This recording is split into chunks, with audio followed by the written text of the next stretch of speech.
એટલા માટે કેમ કે વ્યસન છે નહીં, ક્યાં પીવાનું છે પીઓ, ખાવાનું છે ખાઓ.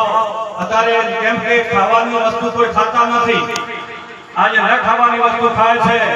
જો ઘી ખાવાની વસ્તુ છે, હે દૂધ ખાવાની વસ્તુ છે. જો દૂધ એવું અમૃત છે, ઘી એવું અમૃત છે, ઘી વેચીને ઘરનો લાભો, દૂધ વેચીને શેકણી લાવી, દૂધ વેચીને દૂધાલા લાવી, આ બધું લાવવું અમૃત વેચી અને ઝેર વેચી, આ વરો એ ખરેખર આપણી વાત છે, હિન્દુઓની વાત છે. વ્યસનથી દૂર રહો, કોઈ વ્યસનમાં મત ફસો, વ્યસનથી દૂર રહો. હું છોડવાનું કહેતો નથી, કદાચ એવું મનમાં લાગે તો આપ સમજી જાય કે આ વસ્તુ નથી, ઉતરી જાજો.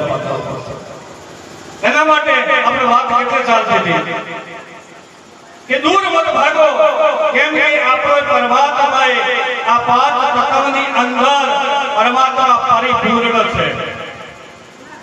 આ તો ભલામાં પરમાત્મા પરિપૂર્ણ છે. બોલો સમજાય છે? હા કે ના સમજાય તો હા, ના સમજાય તો કોઈ નહીં. હાલ સંતો પાસે જઈને સમજી લેજો. એટલા માટે આપણે બોલાયા છે. આ પરમાત્મા ભલામાં પરિપૂર્ણ છે, પણ ઢોભલા દેવો નહીં. સત્તારમાં પરમાત્મા પરિપૂર્ણ છે, પણ સત્તાર લેવો નહીં. એક બોલતા હોય તો હું તો કોઈ તરક મિત્ર કરતો નથી, પણ એવા સંતોની દયા થાય છે. એટલા માટે વાત કોઈ સમજમાં આવી ગઈ છે. એટલા માટે તમને સંદેશો સાચો લઈને ફરું છું. જેને કદાચ જો નક્કી થાય તો રજાની અંદર લખી લેજો અને અંદર ઉતારી લેજો કે કેમ કે જે કદાચ આજ જગતની અંદર બહુ છે, જે વાતો હશે એમની ભૂમિકા ઉપર હું કોઈનો તરક કરતો નથી, પણ સાચી વાત કરું છું. ધ્યાન સાચું ને સાચું, પણ ધ્યાન કોને કેવું? ધ્યાન ધરવાનું નથી, ધ્યાન રાખવાનું છે. ધ્યાન નહીં રાખો, આ ખેતર પાયું છે, આ ખેતરમાં વાળનું ધ્યાન રાખો તો આ બધું ધોન થઈ જશે.